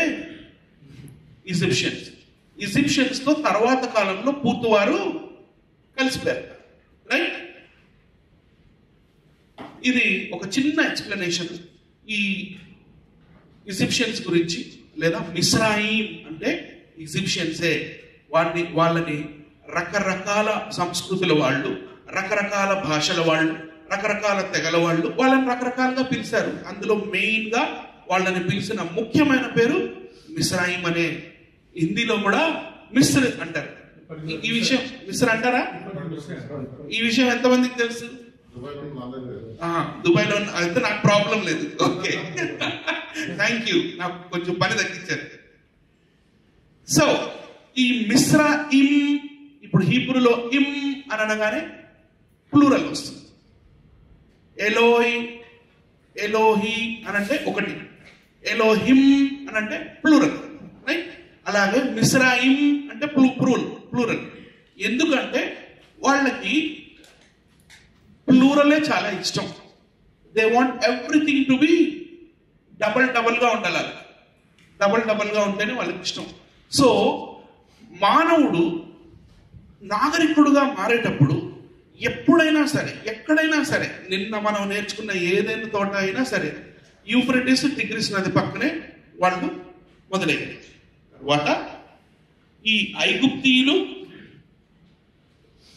మిస్రాయిం వారు ఆఫ్రికాలోకి వెళ్ళినప్పుడు అక్కడ ఉన్న నైలు నది వలన వీళ్ళు కూడా చాలా మంచి నాగరికులు అయ్యారు. మరి ఎన్నో విద్యలలో ప్రావీణ్యాన్ని పొందారు. మరి ఆ కాలంలోనే వీళ్ళు వైద్య విద్యలోను, మరి కట్టడాలు నిర్మించడంలో, మరి వాళ్ళు చక్కని చిత్రలిపులు వేయడంలో వాళ్ళు అతిరథ మహారథులు అయ్యారు. అక్కడ బంగారము కూడా చాలా ఎక్కువగా దొరుకుతుంది. దీన్ని ఈ ఆఫ్రికా మ్యాప్ లో మనకి నైలు నది ఇలా కనపడుతుంది, కానీ ఈ నైలు నది ఇక్కడ స్టార్ట్ అవుతుంది. ఇక్కడ స్టార్ట్ అయ్యి ఇలా పైకి వెళ్ళి ఇలా మధ్యధరా సముద్రంలో కలిసిపోతుంది. ప్రతిసారి నది ఇలా కిందకి, మనం కిందకి రావడం చూస్తాం కదా, గోదావరి కూడా ఇలా కిందకు వస్తుంది, గంగా ఇలా కిందకు వస్తుంది. ఇది మాత్రం అక్కడ ఉన్న నేల బల్లాన్ని బట్టి ఇక్కడ నుండి పైకి వెళ్తుంది. అందుకని దీన్ని అప్పర్ ఈజిప్ట్ అంటారు, దీన్ని లోవర్ ఈజిప్ట్ అంటారు, రైట్? ముందుకు వెళ్ళిపోదాం. వీళ్ళకి ఏదైనా రెండు ఉండాలి, డబల్. అందుకే మిస్రాయిం కదా. ఏన్షియంట్ ఈజిప్ట్ లోకి ఒక్కసారి వెళ్ళిపోదామా? చూద్దాం. వాళ్ళు మరి ఎన్నెన్నో గొప్ప గొప్ప కట్టడాలు కట్టుకున్నారు, చక్కని విగ్రహారాధికులుగా మారారు. సో మరి బైబిల్ గ్రంథంలో ఐగుప్తీయుల గురించి మనకి చాలా రెఫరెన్సెస్ ఉన్నాయి, 1, 2 కాదు. మరి నిర్గమకాండం బిగినింగ్ మొత్తం ఐగుప్తులోనే స్టార్ట్ అవుతుంది, రైట్? పెద్ద పెద్ద పిరమిడ్లు వగైరా. కానీ ఇశ్రాయేలీయులు ఐగుప్తు దేశంలో బానిసలుగా ఉన్నప్పుడు ఐగుప్తీయులు ఇజ్రాయేలు వారితో ఇలాంటి పిరమిడ్లు కట్టించుకోవాలి. ఇజ్రాయేలీయులు ఐగుప్తులోకి వెళ్ళక మునుపే ఇవన్నీ కట్టేసుకున్నారు. ఇజ్రాయేలీయులు ఐగుప్తులోకి వెళ్ళినప్పుడు అక్కడ ఉన్న ఆ రాజులు వాళ్ళు ఈ పిరమిడ్స్ కాన్సెప్ట్ ఫ్లాప్ అయిపోయింది, ఫెయిల్ అయిపోయింది. ఎందుకంటే ఇందులో బంగారము, రాజుకి చెందిన ఆ రథాలు, లేకపోతే ఎన్నో బంగారంతో తయారు చేయబడిన పరికరాలు, ఇవన్నీ పిరమిడ్స్ దాచిపెట్టేవాళ్ళు. ఇవన్నీ ఎందుకు చెప్తానంటే మీకు గుర్తుండిపోయింది గట్టిగా. అది ఈ కాన్సెప్ట్ ఫ్లాప్ అయిపోయింది. ఎందుకు? దొంగలు పడేవాళ్ళు. రాత్రి అయిందంటే, చీకటి అయిందంటే ఈ సమాధుల్లో దొంగలు ఎలాగైతే పడుతుంటారో అలాగే ఈ దొంగలు పడి ఇవన్నీ దోచుకెళ్ళిపోయారు. తర్వాత కాలంలో ఇజ్రాయేలీలు అక్కడికి వెళ్ళిన తర్వాత 18th డైనాసిటీ వాళ్ళు రాజు అయిన తర్వాత వాళ్ళని యోసేపు కాలం అయిపోయిన తర్వాత వాళ్ళని బానిసలుగా చేసుకున్నారు. బానిసలుగా చేసుకున్నప్పుడు వాళ్ళు ఏం పని చేసేవాళ్ళు అంటే అక్కడ వాళ్ళకి మందిరాలు కట్టేవాళ్ళు. ఇలాంటి మందిరాలు ఇజ్రాయేలీలు ఇలాంటి మందిరాలు కట్టేవాళ్ళు. తర్వాత వ్యాలీ ఆఫ్ ద కింగ్స్ అని ఉంటుంది, అండర్ గ్రౌండ్ లో వాళ్ళ సమాధులు ఉంటాయి. ఇవన్నీ కూడా కట్టేవాళ్ళు. ఎవరు? ఇజ్రాయేలీ. రైట్. ఇంకా ముందుకెళ్ళిపోదాం. ఇలా వీళ్ళు విగ్రహారాధికులు. అలాగే వీళ్ళ చిత్రలిపి కూడా చూడండి, ఎంతో చక్కని చిత్రలిపి. అక్షరమాల లేదు అప్పటికి అక్షరమాల లేదు కాబట్టి ఇది చిత్రలిపి అన్నమాట. చిత్రలిపి ఎలా ఉంటుందంటే రా అంటే ఒక బొమ్మ, ము అంటే ఒక బొమ్మ, సే అంటే ఒక బొమ్మ, అంటే ఒక బొమ్మ. 5 బొమ్మలు కలిపితే రామ్సేస్ అవుతుంది. రైట్. వాళ్ళు అప్పట్లోనే మరి అంతస్తులు కూడా కట్టుకొని మరి వాళ్ళు చక్కగా ఉన్నారు. ఇప్పుడు దాకా మనకు అర్థమైంది ఏంటంటే పూత్ అనేది లిబియా, మిస్రాయిం అంటే ఈజిప్ట్, కూష్ అంటే ఈ కింద ప్రాంతంలో ఎథియోపియా. ఇక్కడ దాకా అర్థమైందండి. కూషు అంటే ఎథియోపియా. కూషు దేశం నుండి ఒక నపుంసకుడు వస్తాడు ఎథియోపియా నుంచి. అపోస్తల కార్యం 8వ అధ్యాయంలో ఫిలిప్ వెళ్ళి సువార్త చెప్తాడు. సువార్త చెప్తే మరి బాప్తిసం కూడా ఇప్పించుకుంటాడు. ఆయన ఎక్కడి నుంచో కాదు, ఈ ఎథియోపియా నుంచి, కూషు దేశం నుంచి వచ్చిన నపుంసకుడు. రైట్. నెక్స్ట్ మళ్ళీ ఇంకోసారి చూద్దాం. ఈ లూదిం, అనామిం, లెహాబిం, నఫ్తుహిం, పత్రుషిం, కాస్నుహిం ఎక్కడుంది చూద్దాం. అలాగే ఈ హమాతైట్స్, ఈ కానాన్లో ఉన్న హమాతైట్స్, ఈ గిర్గాషైట్స్, ఈ హివీయులు వీళ్ళందరూ కూడా అందరూ విగ్రహారాధనలో పడిపోయారు తర్వాత కాలంలో బైబిల్లో. ఎందుకు చెప్తున్నానంటే తర్వాత కాలంలో కూడా బైబిల్లో వీళ్ళ ప్రస్తావన ఉంది అని చూపించడానికి 2వ రాజుల గ్రంథం 17వ అధ్యాయం 30వ వచనం చూస్తే బబులోను వారు సుక్కోత్ బెనోత్ దేవతను, కూతా వారు నిర్గల దేవతను, హమాతు వారు అషీమా దేవతను పూజించారంటే ఈ హమాతైట్స్ ఎవరో కాదు, ఈ కానానీయులే. రైట్. తర్వాత అవ్వీయులు, ఈ అవ్వీయులే రైట్. సో ఇలా మనకి బైబిల్ చదువుతూ ఉన్నప్పుడు ఇలాంటి పేర్లు మనకు ప్రాబ్లం అవ్వకుండా 10వ అధ్యాయం చాలా ఇంపార్టెంట్. ఆదికాండం 10వ అధ్యాయం 22వ వచనం. ఇప్పుడు షేము దగ్గరకు వచ్చేసాం. షేము మధ్యలో కుమారుడు. షేము కుమారుడు ఏలాము, అషూరు, అర్పక్షదు, లూద్, నలుగురు. ఇక్కడ ఉన్న లూదిం ఉంది కదా, లూదిం, ఈ లూద్కి కన్ఫ్యూజ్ అవ్వదు. వాళ్ళు లూదిం, వీళ్ళు లూద్. జీనాలజీ ఆఫ్ షేము వంశావళి. ఏలాము, అషూరు, అర్పక్షద్, లూద్, ఆరాం. సో మనం ఆరాము దగ్గర నుంచి వద్దాం. రైట్. ఆరాము దగ్గర నుంచి వద్దాం. ఆరాం కనపడుతుందా? యేసుక్రీస్తు శరీరధారిగా ఈ భూమి మీదకి వచ్చినప్పుడు ఆయన ఏ భాషలో మాట్లాడేవాడు? యేసుక్రీస్తు ఏ భాషలో మాట్లాడాడు? అరమైక్. ఇదేం కనపడుతుంది సార్? ఆరాం అంటే ఆ కాలములోని ఆరాము వారి భాషల ప్రకారము బైబిల్ చెప్పిందా? ఈ ఆరాము వారే అరమాయిక్ భాష మాట్లాడేవాళ్ళు, ఈ ఆరాము వారే సిరియా భాష మాట్లాడే సిరియన్స్ గా తర్వాత కాలంలో అయ్యారు. ఈ ఆరాము వారి కిందే వీళ్ళంతా ఉంటారు. ఎవరు? కానాని. ఇక్కడ దాకా క్లియర్? ముందుకెళ్తాం. ఆరామ్ రైట్, సిరియా. ఆరామ్ సిరియా. సీదోన్ టైర్. యేసుక్రీస్తు వెళ్ళాక సీదోన్ టైర్. ఇప్పుడు సీదోను టైర్ ఎక్కడ ఉంది? లెబనాన్. యేసుక్రీస్తుకి ఇజ్రాయెల్ తప్ప వేరే ఏం దేశం తెలియదు అంటారు. ఆయన ఎప్పుడో ఫారెన్ వెళ్ళాడు. లెబనాన్, టూర్, టైర్ అండ్ సీదోన్. టూరు, Sidon. Jesus and the Phoenician woman. Right, చూద్దాం. మార్కు సువార్త 7వ అధ్యాయము 26వ వచనంలో ఆ స్త్రీ సురోఫినికియా అంటే సైరోఫినిషియన్. సైరోఫినిషియన్ అంటే ఈ సిరియా మరియు ఫినిషియా ఈ 2 ప్రాంతాలకు చెందిన ఆవిడ. రైట్, జాతి మాత్రం గ్రీకు జాతికి చెందింది. చూద్దాం, అది కూడా చూద్దాం. ఆ స్త్రీ సురోఫినికియా వంశమందు పుట్టిన గ్రీసు దేశస్తురాలు. ఆమె తన కుమార్తెలో నుండి ఆ దయ్యములను వెళ్ళగొట్టమని ఆయనను వేడుకొనెను. మత్తయి ఏం చెప్తున్నాడు? 15వ అధ్యాయం 22వ వచనంలో, ఇదిగో ఆ ప్రాంతముల నుండి కానాను స్త్రీ అని చెప్పాడు. అంటే ఆమె గ్రీస్ దేశంలో పుట్టింది, సురోఫినికియా వంశానికి చెందింది, ప్రస్తుతం బతుకుతుంది కానానులో అన్నారు. రైట్ అండి. ఇవన్నీ ఎందుకు చెప్తున్నా అంటే బాగా బండగా గుర్తుండిపోతుందండి. రైట్. తర్వాత లూత్ అని మీరు ఇందాక చూశారు. ఇక్కడ లూత్.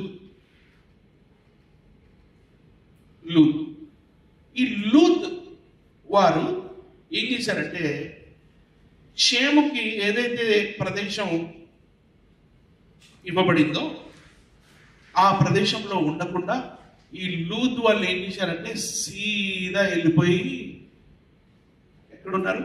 యూరోప్లో ఉన్నారు. అందుకని వారి గురించి ఎక్కువ ఇన్ఫర్మేషన్ ఆదికాండం 10వ అధ్యాయం రాసేటప్పటికీ ఎక్కువ ఇన్ఫర్మేషన్ లేదు. అందుకే లూత్ యొక్క వంశావళి గురించి చెప్పలేదు ఇక్కడ. తర్వాత లూత్. మళ్ళీ వద్దాం. అర్పక్షద్. ఈ అర్పక్షద్ ఎవరో కూడా చూడాలి మనం.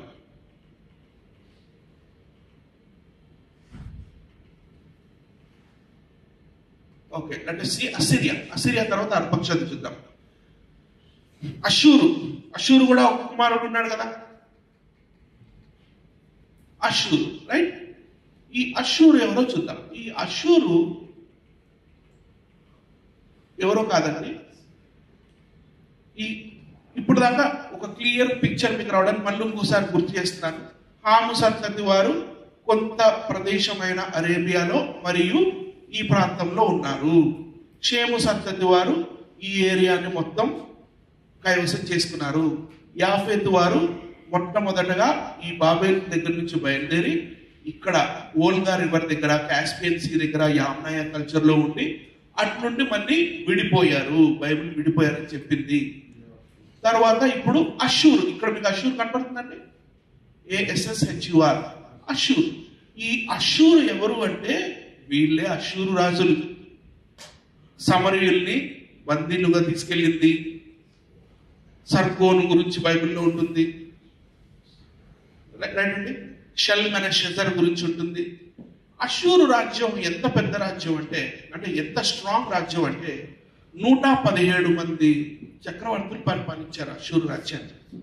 మరి అషూరు రాజ్యములో ఆ కాలంలోనే, అషూరు రాజుల కాలంలోనే మరి ఈ నాగరికత, నది నాగరికత, యూఫ్రటిస్ నది, టిగ్రిస్ నది మధ్యలో ఈ మెసొపొటేమియా నాగరికత, దాన్ని ఫర్టైల్ క్రిసెంట్ అంటే సారవంతమైన నెలవంక అని అంటారు. ఎందుకంటే ఇచ్చోటి నెలవంక ఉల్టా చేస్తే ఎలా ఉంటుంది?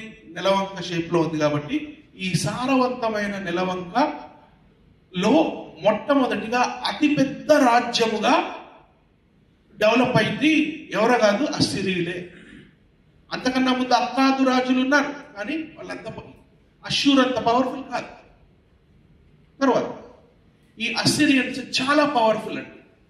అస్సిరియన్స్ చాలా పవర్ఫుల్. వీళ్ళ మెయిన్ క్యాపిటల్ సిటీ బబులోనే.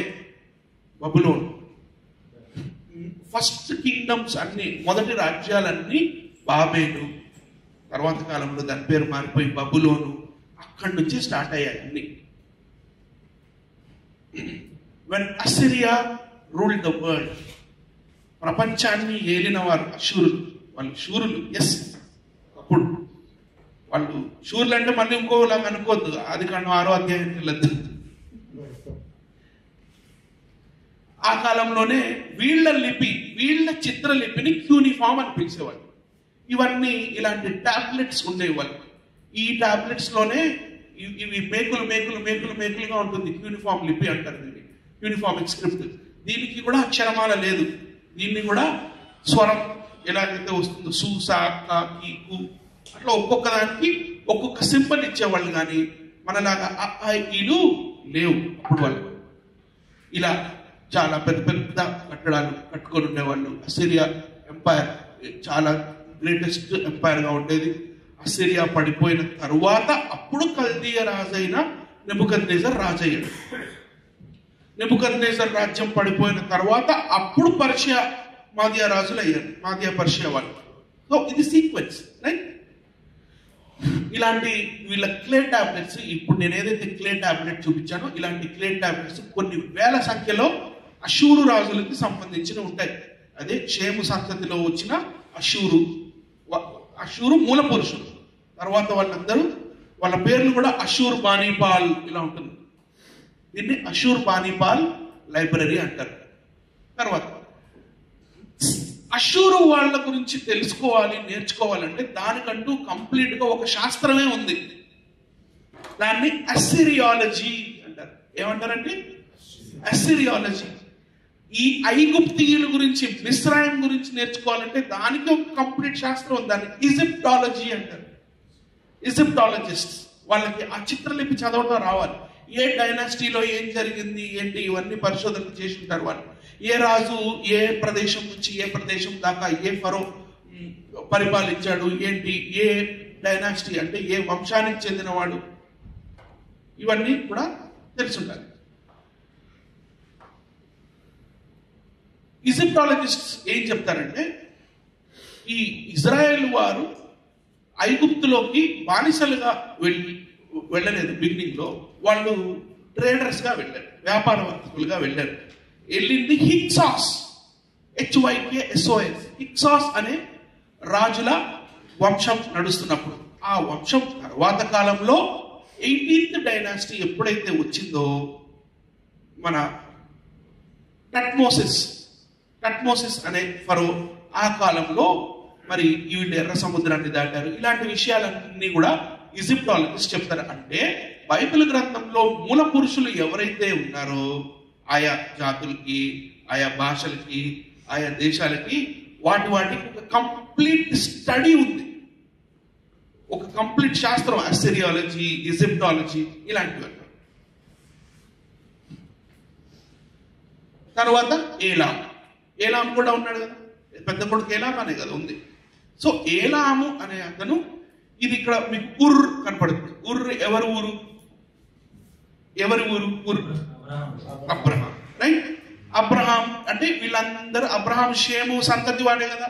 సో ఇదంతా షేము సంతతి వాళ్ళదే.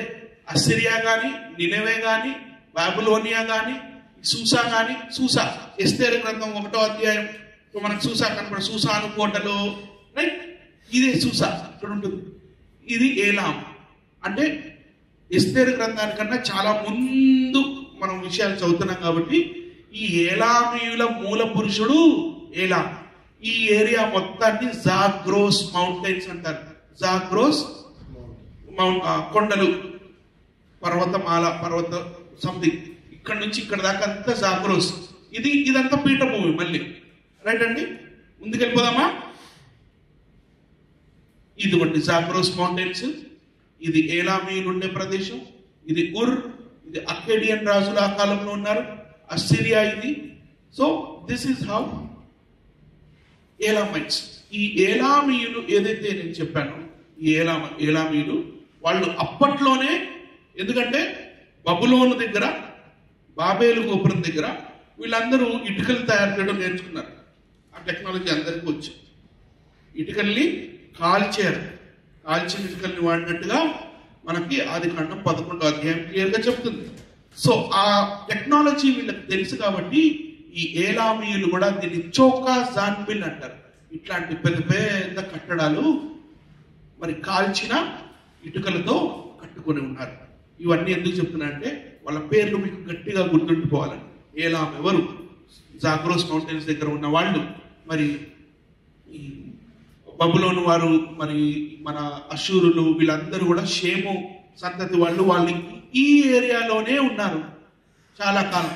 తర్వాత స్ప్రెడ్ అయ్యారు.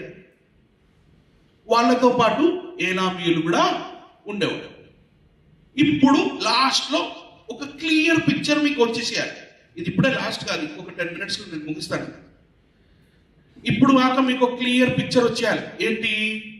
ఇక్కడ గ్రీన్ కలర్ లో కనపడుతున్న వాళ్ళందరూ కూడా ఎవరి సంతతి అండి? మీరు చెప్పాలి. ఇప్పుడు చదువుకున్నాక ఈ పేర్లన్నీ కిత్తీము, యావాను, గోమెరు, తోగర్మా, అష్కనాస్. ఎవరి సంతతి? యాఫేతు సంతతి వారు. తర్వాత లుద్. ఈ లుద్ ఎవరు? యాక్చువల్ గా షేము సంతతి వారే, కానీ వీళ్ళు అక్కడ వలస వెళ్ళిపోయారు. తర్వాత ఆరాం. ఆరాం అంటే ఆరామాయిక్ భాష మాట్లాడే సిరియన్లు, అషూరు రాజులు, ఏలాము సంతతి వారు, ఈ షేము సంతతి, ఈ జోక్తాన్ అనే వాళ్ళు అరబ్ ఏరియాకి వచ్చారు. రైట్ అండి. ఇస్మాయిలీలతో కన్ఫ్యూజ్ అవ్వద్దు. ఇస్మాయిలీలు చాలా తర్వాత వాళ్ళు. తర్వాత కాలంలో ఇవంతా మొత్తం చదవన్నారు. యెహెజ్కేలు గ్రంథం 27వ అధ్యాయం మీరు 13వ వచనం దగ్గర నుండి ఎండింగ్ దాకా ఒకసారి చదవండి, మీకు క్లియర్గా అర్థమవుతుంది. మరి యెహెజ్కేలు మరి ఏ విధంగా ఈ వీళ్ళందరి గురించి, హారాను గురించి, లేకపోతే షేబా దేశం వారి గురించి, అషూరు గురించి, వీళ్ళు ఎలాగైతే వ్యాపార వర్తకాలు చేస్తారో, వ్యాపార వర్తకాలు చేస్తూ మెల్లిమెల్లిగా ఎలా డెవలప్ అయ్యారో ఇవన్నీ కూడా మనకు తెలుస్తుంది. నిన్న నేను ఒక విషయం చెప్పాను. ఏదేను తోట వేరు, ఏదేను ప్రాంతం వేరు. అదే ఇక్కడ కనపడు. హారాను వారును, కన్నే వారును, ఏదేను వారును, ఏదేను అనే ఏరియా వేరు. రైట్. ఏదేను వారును, షేబా వర్తకులను, అషూరు వర్తకులు, ఇల్మదు వర్తకులను నీతో వర్తకం చేయుదురు. తూరు గురించి చెప్తున్నాడు. టైర్ అండ్ సీదోన్ గురించి చెప్తున్నాడు. సో ఇంకొక క్లియర్ పిక్చర్ మళ్ళీ ఏషియా మైనర్. రైట్ అండి. అష్కనాజ్, ఆర్మేనియా, లేకపోతే ఏబేరు వాళ్ళు, అనటోలియన్స్, అస్సిరియా, ఏలాం, మాదియా. తర్వాత ఈ కల్దీయులు కూడా షేము సంతతి నుంచి వచ్చిన వాళ్ళే. ఇది ఉర్, బాబిలోన్, ఈజిప్ట్, ఇదంతా మిస్రాయిం, మళ్ళీ హాము కుమారులే అయినా ఈ కానాను వాళ్ళు. కానానికి చాలా మంది పిల్లలు, పెద్ద లిస్టు. వాళ్ళందరూ కూడా ఇదే ఈ కొంచెం ఏరియాలను ఇరుక్కొని ఉన్నారు అప్పట్లో.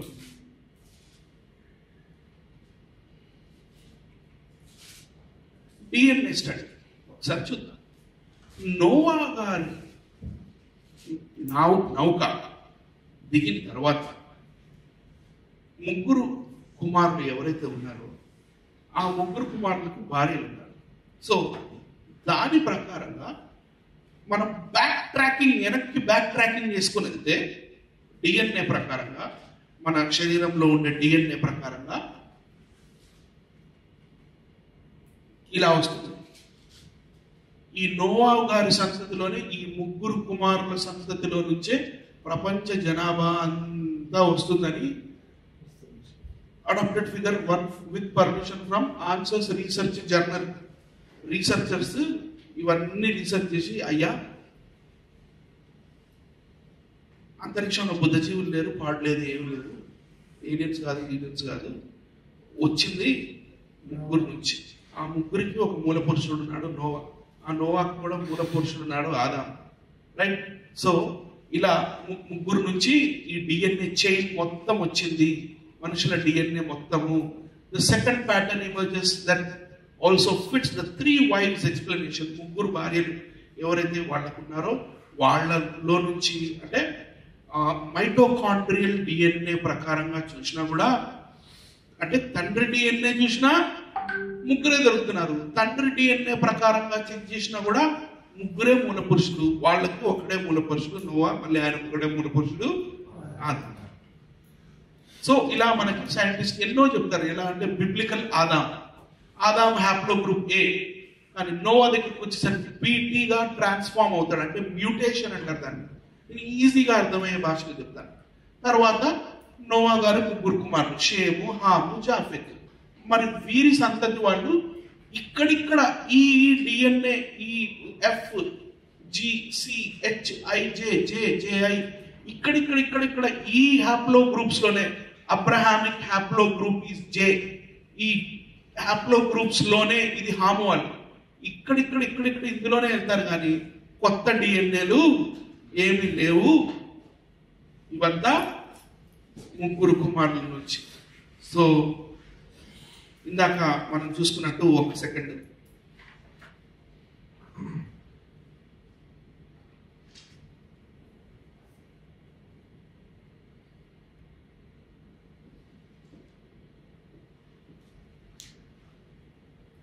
ఇందాక మనం చూసినట్టు ఆదికాండం 9వ అధ్యాయం 19వ వచనం ప్రకారము ఈ ముగ్గురు నోవాహు కుమారులు, వీరి సంతానము భూమి అంతటా వ్యాపించెను. Is Bible correct? వినపడట్లేదు, పెద్ద చెప్పండి. ఇంతసేపు చెప్పాను నేను. Is Bible correct? 100% correct. Bible is 100% correct. మరి మనం ఎక్కడి నుంచి వచ్చాము? మనం భారతీయులం కదా, మన గురించి లేదేంటండి అని అంటారుగా. అవి తెలియాలంటే రేపు రావాల్సిందే మీరు. ఓకేనంటారా? వస్తారా? So I'm done with my presentation. ఇంకా ఎనీథింగ్ టు సే, ఇంకేమన్నా కవర్ చేయమంటారా ఇట్సన్ సార్ గారు?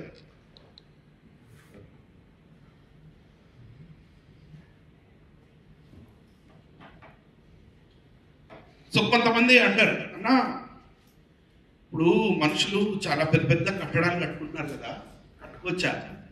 ఏంది అసలు ఇంత పెద్ద కట్టడాలు కడుతున్నారు? న్యూయార్క్ అని, వాషింగ్టన్ అని, లేకపోతే ఇక్కడ బయటికి వెళ్ళి చూడండి ఒకసారి, ఇంత పెద్దవి ఉన్నాయి. దేవుడు బాబేలు గోపురాన్ని నాశనం చేశాడు కదా, బాబేలు గోపురాన్ని కట్టనివ్వలేదు కదా అంటే అది మనుషులు విస్తరించక ముందు. ఇప్పుడు విస్తరించేశారు కదా, అది మనుషుల్ని విస్తరించక ముందు. ఇప్పుడు మనుషులు విస్తరించారు కదా. సో దేవుడు ఏది చేసినా, ఏది చెప్పినా ఆయనకంటూ ఒక ప్రణాళిక ఉంది. ఆయన ప్రణాళిక ఏంటి అని అంటే, ఒక హింట్ ఆయన ముందే ఇచ్చాడు. ఆదాం గారిని సృజించిన తర్వాత, అంటే చేసిన తర్వాత, మొట్టమొదటిసారి ఆయన చెవులో అభివృద్ధి చెందాలి అని చెప్పాడు ఆయన చెవులో. So God wants to develop, ఫలించమని, అంటే ఫలములు ఇవ్వండి, మంచి ఫలములు ఇవ్వండి, చెడ్డ ఫలములు కాదు, ఫలించమన్నాడు. సో దేవుడు ఆయన ప్రణాళికలో మరి ఎన్నో జాతుల వారిని, ఎన్నో భాషల వారిని, ఎన్నో దేశాల వారిని మరి ఆయన విస్తరించులాగున చేశాడు. కానీ మానవుడు ఏం చేశాడు అని మనం అనుకుంటే, దేవుడికి మోసమే చేశాడు. సృష్టికర్త అయిన దేవుణ్ణి వదిలేసి ఇప్పటిదాకా మనం ఏవైతే నాగరికతలు చూసామో, ఇప్పటిదాకా మనం ఏవైతే జాతుల వారిని చూసామో, ఇప్పటిదాకా మనం ఏవైతే దేశాల వారిని చూసామో, వాళ్ళందరూ విగ్రహారాధికులుగానే ఉన్నారు. కానీ దేవుడు అంటే, ఒక మాట ఉంటుంది, ఒక పాట ఉంటుంది, చిన్నప్పుడు విన్నాను. ఏమని? గోదావరి గట్టుంది, గట్టు మీద పెట్టుంది, గట్టు మీద చెట్టు ఉంది, చెట్టు కొమ్మన పెట్టుంది, పిట్ట మనసులో ఏముంది? ఇప్పుడు మానవులైన మనతో పాటు ఈ భూమి మీదే జీవిస్తున్న పిట్ట మనసులో ఏముందో మనకు తెలీదు. సర్వశక్తివంతుడైన దేవుడు, సర్వ సృష్టిని సృష్టించిన దేవుడు మనసులో ఏముందో మనకు తెలిసే అవకాశం లేదు. అందుకనే దేవుడు మాటి మాటికి మన దగ్గరకు వచ్చి, నా ప్రియ కుమారుడా, నా కొడుక, వద్దు, ఇట్లా చేయొద్దు, నేను చూపించిన మార్గంలో, నా సన్మార్గంలో మంచిగా నడుచుకోండి, నేను మిమ్మల్ని ఎంతగానో ప్రేమించాను, మీరు తిరిగి నా దగ్గరికి రావాలి అని చెబుతూ, ఇందాక మనం యెషయా గ్రంథంలో మరి దేవుడు గ్రీకుల గురించి, తర్వాత ఆయా చిన్న చిన్న ద్వీపాలకు వాళ్ళ గురించి, వాళ్ళకి మరి సువార్త రాబోయే రోజుల్లో ఎలా రాబోతుంది, వాళ్ళ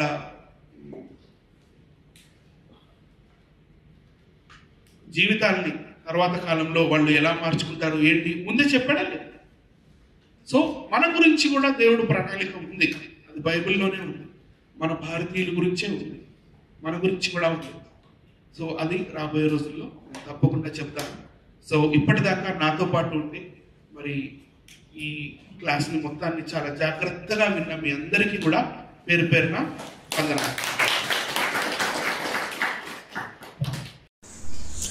ఇంతవరకు ఓపికతో విన్నందుకు మీకు అందరికీ కృతజ్ఞతలండి. ఇంతవరకు నా ఛానల్ సబ్స్క్రైబ్ చేసుకోకపోతే దయచేసి సబ్స్క్రైబ్ చేసుకోండి, లైక్ చేయండి, షేర్ చేయండి. ఇంకా లేటెస్ట్ వీడియోల కోసం బెల్ ఐకాన్ మీద క్లిక్ చేయండి.